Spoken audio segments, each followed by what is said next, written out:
Dandy infected everyone. Arthur Walton made him do it. Wait, no, Delilah Keene is the real problem. Are all very reasonable speculations and theories that players have on the Ichor infection of Gardenview. But not me! You see, I think these theories are leaving out a major detail. There's something much, much darker behind the scenes. I believe that Quell was hypnotized and isn't allowed to tell us the true lore, but I'll find it. However, none of these theories have actually been confirmed until today. Well, like, kind of. The people that literally do research on this stuff for a living.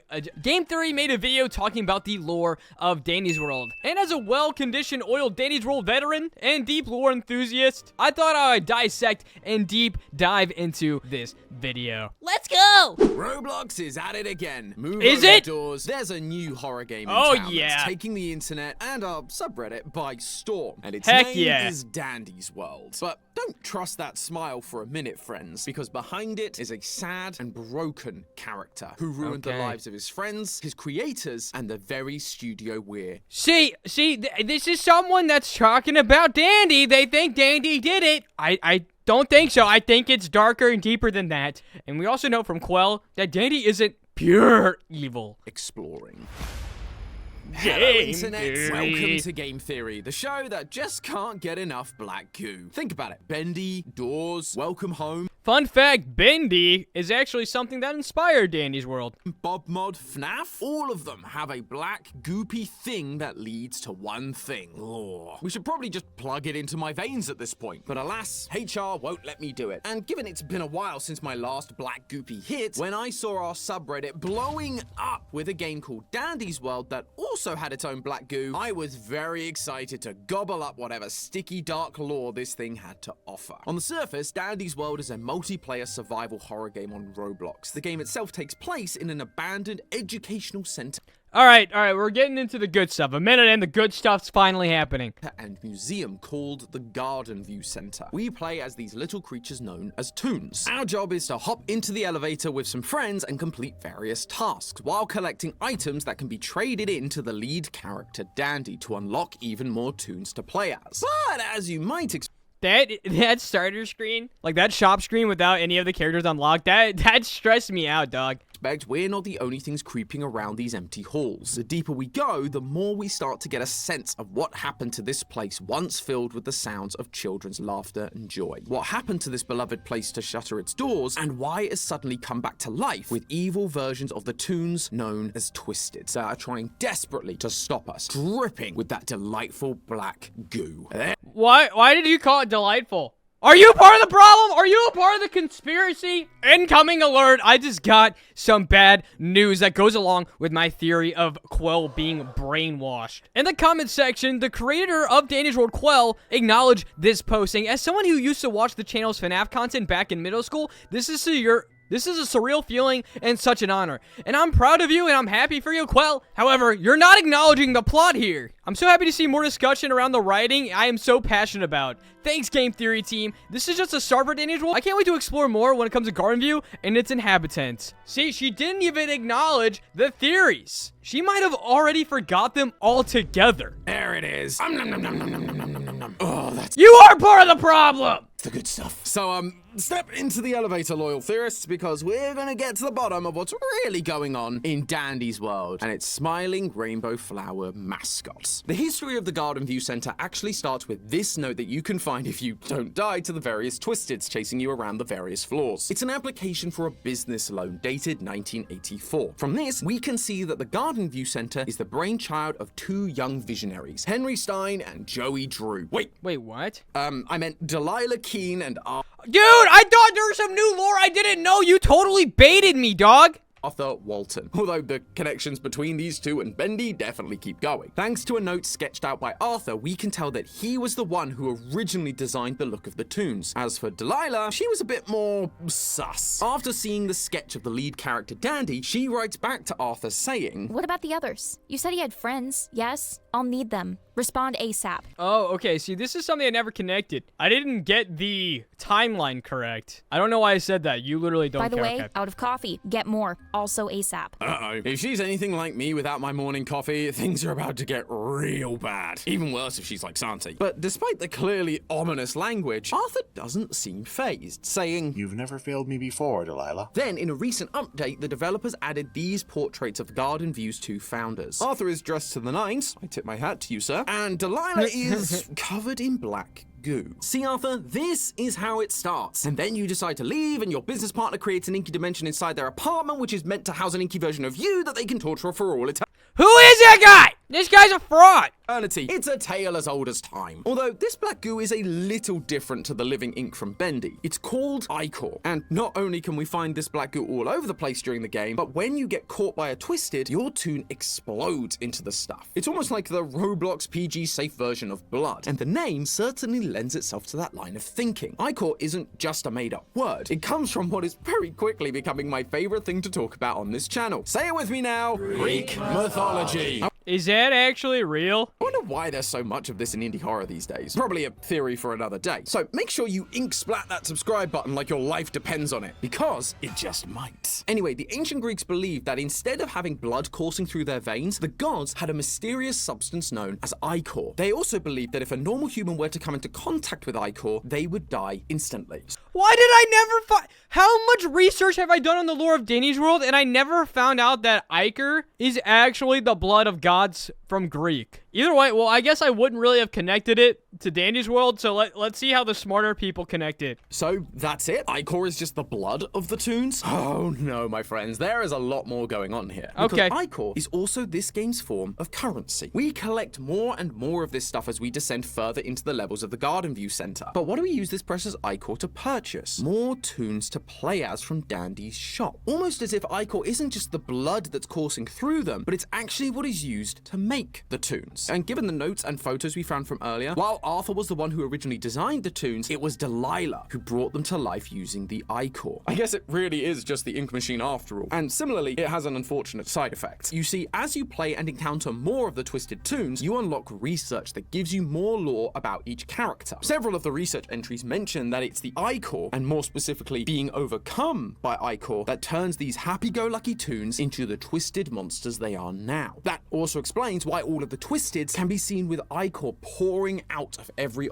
That was a lot. That was a brain blast. But yeah, I agree with everything so far. orifice. They are literally so full of the stuff, it's leaking out of them. So then, if this stuff is so volatile, why make toons to begin with? As I mentioned, Arthur and Delilah get their loan in 1984, and from there, they set up the Garden View Oh my gosh. It's literally 1984. The dots, the stars, everything's aligning for me right now. Center as a children's educational center and museum. What it was a museum of back in 1984 is unclear exactly, but based on two Polaroid photos dated 1988, what is clear is that these characters were originally designed as a selling point for the center. Unlike other attractions, the Garden View Center didn't have just people in mascot costumes or cuddly animatronics. They had living, breathing versions of the toons that kids could come and meet. We all know how well that goes. Although it appears as time went on, these characters became popular beyond just the center. Despite this place looking abandoned for years, there are a bunch of posters still lining the walls that give us some interesting details. Welcome for cutting it. Garden View Center. In every corner of the Garden View Center, there are CRTs playing a TV show full of lovable toons who might look a little familiar.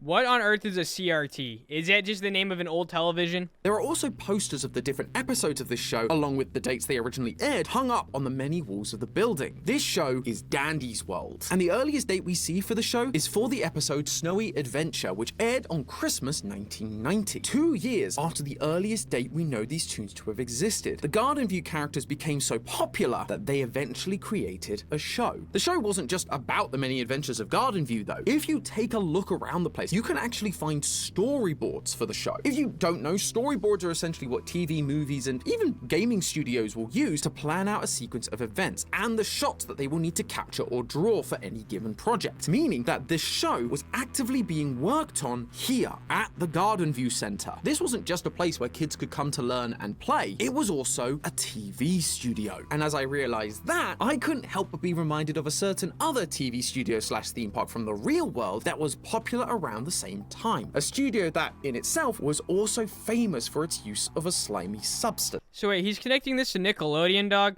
It's Nickelodeon Studios. If you're not I feel like you're gonna have to do a lot of explaining here to make this make sense, dog. old enough to know what I'm talking about, I don't blame you. I'm barely old enough to remember. But when you work for TV studios like Fox and Disney, you get very familiar with the history of competing studios. Nickelodeon Studios was part of the wider Universal Studios in Orlando, Florida. Much like the Garden View Center, it was both a place for kids and a working studio. Classic Nick shows like Double Dare, Legends of the Hidden Temple, and the early seasons of all that were all filmed at Nickelodeon Studios. But the fun part was, people that were coming for the theme park side to keep their kids entertained could also sign up to come and see their favorite shows get made. If you were lucky enough, you had the chance of being in the audience to watch these shows being made live. Take the Grade was produced before a live audience in Nickelodeon Studios at Universal Studios in Orlando, Florida. And of course, we can't forget about That was funny. Katy Perry just got absolutely slimed in the face. the slime. Nickelodeon and their patented green slime go together like peanut butter and jam. Sorry, jelly. No, if Ichor is supposed to be Garden View's version of slime, that would make Double Dare a whole lot more morbid. This idea of live studio filming is exactly what we're seeing happening in the Garden View Center. While the clips for the TV show are definitely cartoons, the characters themselves are toons, and they talk as if these events were real events that really happened. For example, one of the episodes of the Dandy's World TV show was called Winning Big, and it I'm trying so hard to, like, I know I'm not saying much. I'm trying to focus on actually what's happening to try to connect the dots. Are you guys connecting it? Is it clicking for you? features a toon named Scraps on a game show, well, Winning Big, with the show being hosted by another toon, V. But despite this presumably happening on a fictional TV show, the actual V and Scraps have memories of this event. In one of the dialogues that can happen among the characters between levels, V and Scraps say this. Hey V, you're not mad at me for winning all of your game show prizes, right, V? I'm gonna take that as a yes. In another set of dialogue, V claims Scraps' victory on the game show was down to pure luck. It was. Doesn't really make much sense that V would be so salty about what happened on a TV show about her. Instead, it's more likely that she is mad because it really happened. These toons are more than just live action characters for the kids to meet. They were Reality the performers TV. that starred in the show. And those kids who were touring the center would have the chance to watch the show being recorded live. And I use the word would have very specifically. The show was a massive success. We know that by 1990, Dandy's World was on the air and ran for over a decade. But as with all indie horror histories, the winning streak couldn't last forever. The final episode of the show was planned for July 21st, 2002. Short But from what we lifespan. can tell, it never actually made it to air because according to the city newspaper, on June 24th, 2002, the Garden View Center closed its doors. The last aired episode we know about was from 2001, which again lines up with I never knew that.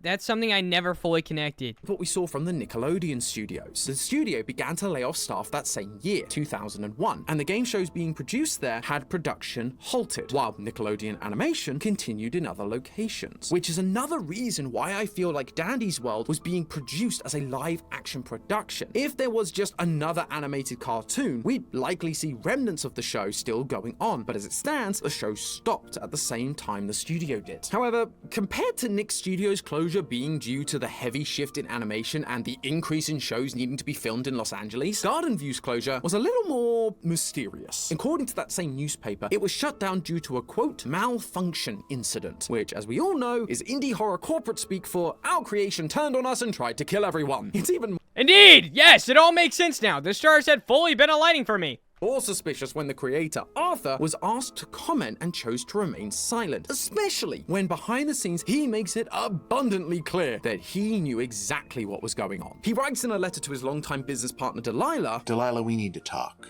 I know you've kept reassuring me that what had happened wasn't due to anything you had done. You had to have known this could happen to him. If you did, why didn't you tell anyone? Why didn't you tell me? Something like this doesn't just happen. That him that Arthur is referring to, the one that something happened to, the one that malfunctioned, I believe, is none other than the star of the show, our titular flower, Dandy. Let me explain. Ever since Garden View Center closed down, several of the other toons have talked about how uneasy they feel around him. And we don't have to take their word for it. We can see it for ourselves in-game. In between levels, Dandy pops up in the elevator to sell you power-ups to make your run easier. But if you instead choose to not buy from him, Dandy starts to get more and more frustrated. If you continue to ignore him, things become less fine and dandy, and he'll have a full-blown meltdown. He will turn into his twisted form, and you'd better watch out because he'll soon spawn on an upcoming level to hunt you down. Dandy is a loose cannon, ready to snap at any moment if he doesn't get his way. Based on my years of indie horror experience, my hunch is that this is what happened on the day of the malfunction. Dandy was the first creation, Arthur's main guy, but unlike the others, we're being shown that he can transform into a twisted rather than just being a twisted, which lines up with the idea that this mascot malfunctioned, transforming into a twisted and created an incident that got the entire place shut down. And that hunch proved to be correct when I found his research data. It says, quote, the star of the show, the one who runs the Ichor operation, it's all his fault. Okay, and we're assuming that Dandy wrote this? Or is this Arthur? Did Arthur theoretically lose control of Dandy? I think we're being brainwashed! There's something deeper and darker! Everything we're experiencing, the abandoned studio taken over by monsters, the studio shutting down leading to this point, it's all Dandy's fault. However, the reason for Dandy's snap isn't quite as simple as you might think. With Dandy being the primary mascot in a mascot horror game, it would be easy to just assume he's purely evil. Maybe the fame got to him, maybe he cracked under the pressure, but eventually was overcome by the power of the Ichor and became pure evil. But that isn't the case. There's a little bit of audio storytelling that you might have missed while playing through the game yourself. When Twisted Dandy chases you in-game, a song plays that you've no doubt heard before, but probably never knew the name. I'm disappointed that I haven't seen my gameplay in this video. I mean, like, I know that I have a skeleton VTuber model on all of it, but dang it, I was hoping I would see myself. Of. Dang it, there's so many, dang it. This song Claire is called de Lune. Claire de Lune, and it's based off an 1869 poem by Paul Verlaine, a poem about someone who looks happy on the outside, but deep down is sad. Quote, playing the lute and dancing and all, but sad beneath their fantasy disguise. Okay, I didn't know this part of Dandy's world. That's how I know what Claire de Lune is. This song is telling us what Dandy and also his friends are. They are these picture-perfect, happy, smiling toons performing for the joy of others, but deep down, they're sad. And they're sad because of what we saw during the Christmas update last year. According to another set of letters, after Christmas had passed, some of the Christmas-themed toons were doing the whole Blair Witch thing and hiding in the corner. Delilah's response was basically, Okay, I've not seen this before.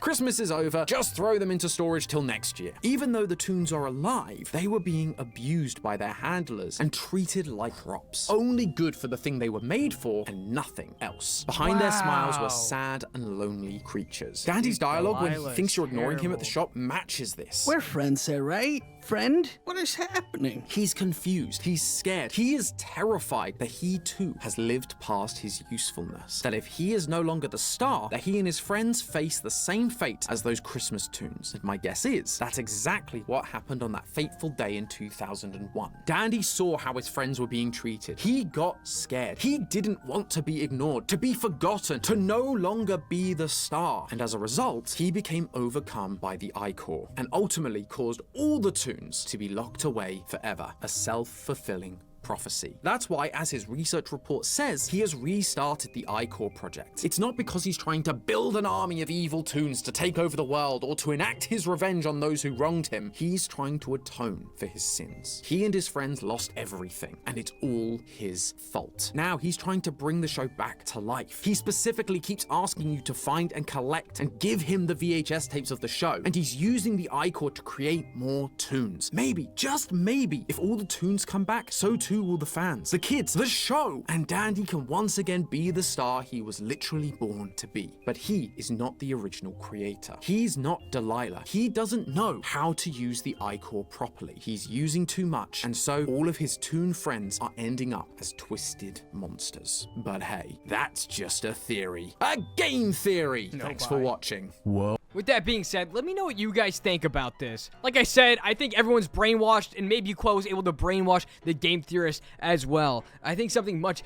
darker and deeper is going on here, but my thoughts will have to be saved for another day. Tell me yours down below, and I'll see you guys all again soon. Bye!